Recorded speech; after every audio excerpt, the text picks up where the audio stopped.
안녕하세요. 오렌지 가나안교회 매일 만나 시간입니다. 오늘 본문 시편 78편 1절에서 8절까지 읽으면서 매일 만나 시작하도록 하겠습니다. 내 백성이여 내 율법을 들으며 내 입의 말에 귀를 기울일지어다. 내가 입을 열어 비유로 말하며 예로부터 감추어졌던 것을 드러내려 하니 이는 우리가 들어서 아는 바요 우리의 조상들이 우리에게 전한 바라. 우리가 이를 그들의 자손에게 숨기지 아니하고 여호와의 영예와 그의 능력과 그가 행하신 기이한 사적을 후대에 전하리로다. 여호와께서 증거를 야곱에게 세우시며 법도를 이스라엘에게 정하시고 우리 조상들에게 명령하사 그들의 자손에게 알리라 하셨으니 이는 그들로 후대 곧 태어날 자손에게 이를 알게 하고 그들은 일어나 그들의 자손에게 일러서 그들로 그들의 소망을 하나님께 두며 하나님께서 행하신 일을 잊지 아니하고 오직 그의 계명을 지켜서 그들의 조상들 곧 완고하고 패역하여 그들의 마음이 정직하지 못하며 그 심령이 하나님께 충성하지 아니하는 세대와 같이 되지 아니하게 하려 하심이로다. 아멘. 오늘 함께 읽은 이 시편 그리고 시편 전체는 제가 지난 토요 예배에서 한번 말씀드리는 것처럼 구약에 있는 다른 많은 책들과 다른 중요한 특징이 있습니다. 장르적인 특징이 있습니다. 말 그대로 시입니다. 시인데 이 시가 개인적으로 묵상하고 찬송할 목적으로 쓰인 시라기보다는 공동체 전체가 예배 자리에서 하나님께 올려드리는 시입니다. 그렇기 때문에 이 시의 많은 내용이 하나님께 올려드리는 기도 그리고 하나님께 올려드리는 찬송으로 가득 차 있습니다. 영어로는 petition 이렇게 말합니다. 말 그대로 청원입니다. 하나님께 올려드리는 청원입니다. 그리고 시의 많은 내용들에 하나님을 향한 탄원, 슬픔의 노래, 우리가 애가라고 표현하는 그런 내용들이 이 시편에 가득 들어 있습니다. petition, 하나님께 올려드리는 청원이요. 그 다음에 lamentation, 하나님께 올려드리는 애가가 시편의 많은 내용을 차지하고 있습니다. 그런데 오늘 함께 읽은 이 시편 78편은 그 내용상 성격이 조금 다릅니다. 기도, 찬송, 청원, 애가의 내용이 아니라 삶의 교훈, 신앙의 가르침에 대한 내용이 들어 있습니다. 이 시편은 그렇기 때문에 지혜의 시편이다라고 이해하시면 좋겠습니다. 이 시편을 통하여서 시편 기자가 이 회중들에게 하나님의 백성으로서 어떻게 살아야 되는가, 신앙인으로서 어떤 교훈과 가르침을 갖고 살아야 되는가, 이것을 가르칠 목적으로 쓴 시편이 오늘 함께 읽는 시편 78편입니다. 이 시편 78편은 시편 전체 중에서 가장 긴 시편들 중에 하나고, 그래서 오늘, 그다음에 내일, 아마 주일까지 저희가 매일 만나를 통해서 이 시편 78편을 같이 나누고 또 공부하도록 하겠습니다. 1절이 이렇게 시작합니다. 내 백성이여 내 율법을 들으며 내 입의 말에 귀를 기울일지어다. 1절에서 두드러지게 우리 눈에 들어오는 것이 율법입니다. 우리 성도님들은 율법이라는 단어가 눈에 보이시면은 무엇이 제일 먼저 떠오르시나요? 어떤 법조항이 제일 먼저 떠오르시라 싶습니다. 십계명과 같이 무엇을 해라 또는 무엇을 하지 말라라는 어떤 법조항, 법조문들이 율법이다라는 생각을 하실 것입니다. 근데 사실 여기서 내 율법을 들으며 라는 것이 영어로는 이렇게 번역이 되어 있습니다. My people hear my teaching. 율법이라고 번역된 것이 아니라 teaching이라고 번역이 되어 있습니다. 사실은 우리가 성경에서 구약 성경에서 율법이라는 단어가 나올 때 법조항보다는 지금 시편 기자가 말하고 있는 것처럼 teaching 또는 instruction, 가르침, 교훈으로 이해하는 것이 맞습니다. 모세오경, 토라 전체가 율법책인데 법조항으로 가득 찬 책이라는 얘기가 아니라 이 삶에 대해서 신앙에 대한 교훈과 가르침이다라고 이해하시면 좋겠습니다. 내 백성이여 내 가르침을 들으라. 내 삶의 교훈을 들으라. 이 교훈과 가르침에 귀를 기울이라는 얘기입니다. 뒤에서 자세하게 말씀을 드리겠지만은 그렇다면은 이 율법, 사실상 삶의 가르침, 교훈은 누구에게만 주어지는 것이고 누구만 사실은 듣고 순종할 수 있을까요? 이미 하나님과 관계를 맺은 사람들. 성경은 그것을 언약이라는 단어로 표현하는데, 이미 언약 관계를 통하여서 하나님과의 관계 안으로 깊이 들어온 사람들에게 이제 앞으로 어떻게 살아야 될 것인가, 하나님께서 원하는 것이 무엇인가를 가르치는 것이 율법이다. 우리가 law라고 번역하지만 사실은 teaching과 instruction이다, 이렇게 이해하시면 되겠습니다. 그렇다면은 이 삶에 대한 교훈과 가르침을 어떤 방식으로 가르치는가, 어떤 내용을 가르치는가는 사실은 시편 78편의 뒷부분에 나옵니다. 근데 더 중요한 것은 어떤 방식으로 이 삶의 교훈과 가르침, 특별히 다음 세대에게 가르칠 것인가, 우리 자녀 세대에게 가르칠 것인가, 그 얘기가 나옵니다. 2절을 제가 읽겠습니다. 내가 입을 열어 비유로 말하며 예로부터 감추어졌던 것을 드러내려 하니. 특별히 시편 기자의 관심도 지금 2세대에 대한 가르침입니다. 본인들에 대한 하나님의 교훈, 이 삶의 가르침 배우는 것도 중요하지만은 자신들도 전수받은 이 삶의 교훈과 가르침을 어떻게 자녀 세대들에게, 2세대들에게 전수해 줄까를 지금 시편 기자가 나누고 있습니다. 함께 2절에서 읽은 것처럼 어떤 방식으로 또 무엇을 통해서 이 자신들도 전수받은 삶의 교훈, 하나님의 가르침을 다음 세대에게 전수할 수 있을까요? 어떤 공식이라든지 어떤 교리라든지 어떤 법조항으로 이 삶의 지혜와 하나님의 가르침을 전수하는 것이 아니라 함께 읽은 것처럼 비유를 통하여서, 영어로 parable, 비유 또는 narrative, 이야기를 통해서 우리가 받은 이 신앙의 교훈을 다음 세대에게 전수한다라고 이야기합니다.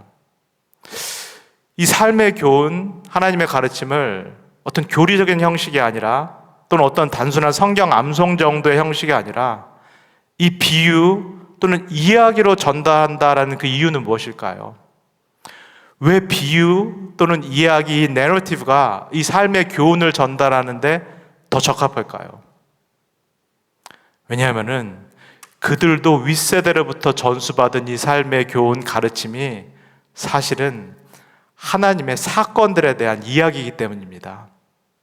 그들도 어떤 교리, 예를 들면은 믿으면 천국에 간다든가 어떤 정해진 그런 교리를 전수받은 것이 아니고, 또는 어떤 법을 지켜야 된다, 어떻게 율법적으로 살아야 된다, 이런 법조항을 전수받은 것이 아니라 그들도 사실은 그들의 부모 세대들로부터 하나님이 과거에 어떤 일들을 하셨다, 하나님이 과연 어떤 사건들을 일으키셨다라는 그 이야기를 마치 수수께끼처럼 이렇게 전수를 받았습니다.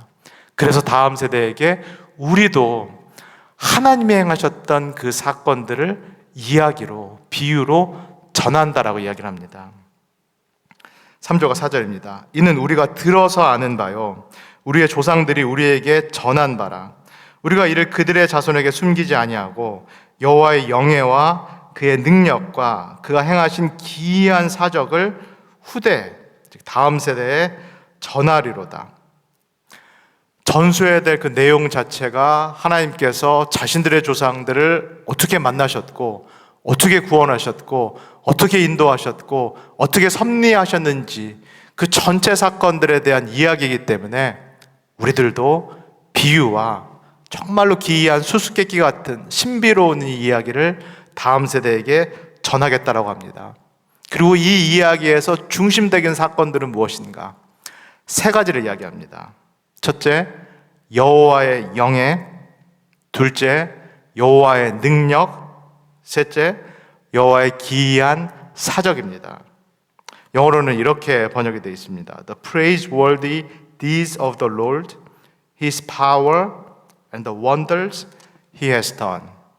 그가 하셨던 정말로 말로 형용할 수 없는 그 신비한 사건들, 그리고 그 신비한 사건들을 통해서 드러난 그의 전능하신 힘, 능력, 그리고 사적, 그 기적과 같은 이야기들을 우리도 전수받았고, 그리고 우리도 다시 이야기를 통하여서 우리 자녀 세대들에게, 다음 세대에게 전수하게끔 하겠다는 얘기입니다. 지금 시편 기자가 말하는 이 기이한 사건은 두리뭉실한 사건이 아닙니다. 막연히 하나님께서 그랬다라는 두리뭉실한 사건을 나도 전하겠다라는 것이 아닙니다. 정말로 역사 가운데서 일어났던, 시대 가운데 일어났던, 삶 가운데 일어났던 분명한 실제적인 사건입니다. 이스라엘 백성에게 그 사건이 무엇일까요? 출애굽 사건입니다. 역사적으로 일어났고 공적으로 일어나서 많은 목격자들이 있고 자신들이 체험했고 자신 부모들의 세대들이 경험했던 이 출애굽 사건, 이 구원 사건을 우리는 생생하게 다음 세대에게 전하겠다라고 이야기를 합니다. 그리고 이 구원 사건에 대해서 이야기로 전하면서 동시에 우리가 다음 세대에게 가르쳐 줄 것이 있다. 그것이 5절입니다. 여호와께서 증거를 야곱에게 세우시며 법도를 이스라엘에게 정하시고 우리 조상들에게 명령하사 그들의 자손에게 알리라 하셨으니, 이야기와 함께, 즉 이야기를 통해서 하나님의 구원 사건을 전해주고, 그리고 함께 이 구원 사건을 체험한 사람들이 과연 어떻게 살아야 되는지에 대한 그 법도, 율례, 좁은 의미에서의 율법을 다음 세대들에게 함께 전해주겠다라고 이야기를 합니다. 조금 이따가 자세하게 설명을 드리겠지만은 순서를 한번 생각해 보시면 좋겠습니다. 무엇이 먼저인가요? 율법이 먼저인가요? 우리 표현에 따르면은 그리스도인으로서 어떻게 살아야 되는가, 이것이 먼저인가요?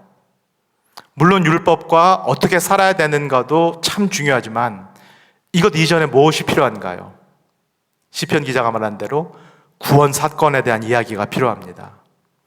내가 구원을 받았고 그리고 하나님과의 언약 관계에 들어갔기 때문에 이 언약 관계에서 하나님께서 원하시는 그 뜻, 그 율법을 우리도 지켜야 되고 다음 세대 우리 자녀들도 지켜야 된다. 순서가 이렇게 진행된다는 것을 우리 성도님께서 꼭 기억하시면 좋겠습니다. 이 구원, 그 다음에 이어지는 언약, 그 다음에 이어지는 율법의 순서에 대해서 신명기 6장 20절에서 21절도 분명하게 이야기를 합니다. 제가 신명기 6장 20절에서 21절을 읽겠습니다. 후일에 내 아들이, 즉 다음 세대가 내게 묻기를 우리 하나님 여호와께서 명령하신 증거와 규례와 법도가 무슨 뜻이냐 하거든 너는 내 아들에게 이르기를 우리가 옛적에 애굽에서 바로의 종이 되었더니 여호와께서 권능의 손으로 우리를 애굽에서 인도하여 내셨나니.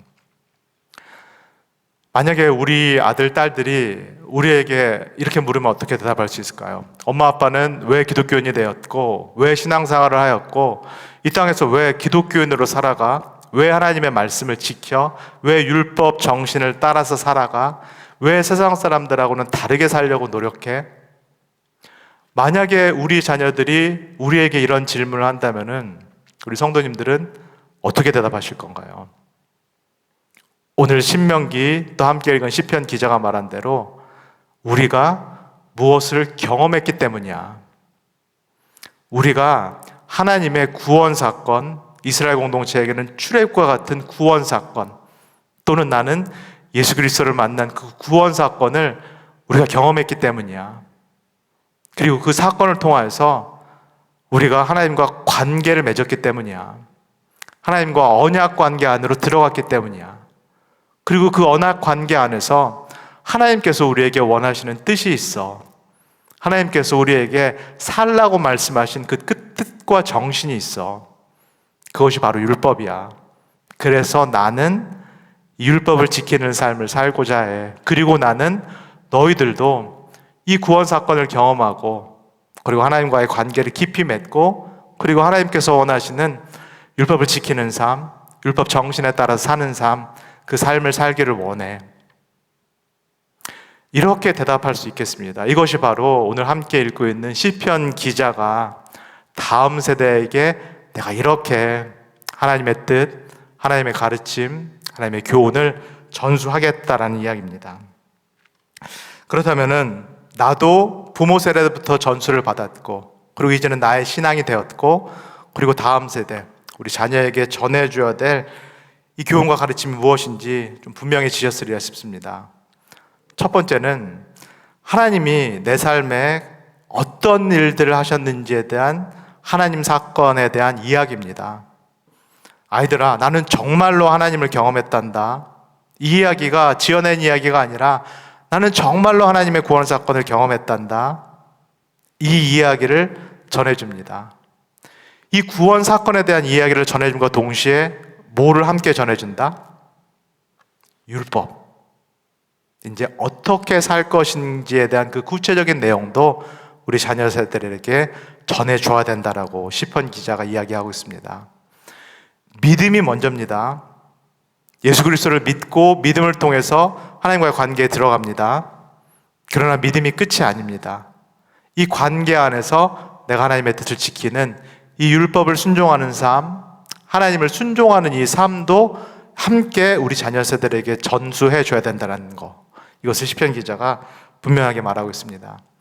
그렇다면 믿음과 또 행위, 믿음과 율법을 다음 세대에게 전해주는 최종적인 교육 목적은 무엇일까요? 모든 가르침에는 최종 목표, 한마디로 교육 철학이 있습니다. 그러면 시편 기자는 이 교육을 통해서 무엇을 이루고자 하는 것일까요? 그것이 6절에서 8절까지 나와 있습니다. 이는 그들로 후대 곧 태어날 자손에게 이를 알게 하고 그들은 일어나 그들의 자손에게 일러서 그들로 그들의 소망을 하나님께 두며 하나님께서 행하신 일을 잊지 아니하고 오직 그의 계명을 지켜서 그들의 조상들 곧 완고하고 패역하여 그들의 마음이 정직하지 못하며 그 심령이 하나님께 충성하지 아니하는 세대와 같이 되지 아니하게 하려 함이로다. 세 가지 작은 목표들이 있고 한 가지 큰 목표가 있습니다. 세 가지 하위 교육 철학들이 있고 한 가지 큰 교육 목표 철학이 있습니다. 먼저 작은 세 가지 교육 목표는 무엇이었나요? 첫 번째, 하나님의 과거의 일들을 나뿐만 아니라 우리 다음 세대도 기억하게 하기 위해서 우리 아이들에게 이 하나님의 이야기를 들려줍니다. 두 번째, 이 이야기를 기억하게 함으로써 아이들로 하여금, 다음 세대들로 하여금 오직 하나님께만 믿음을 두도록, 하나님께만 신뢰를 두도록 하기 위함입니다.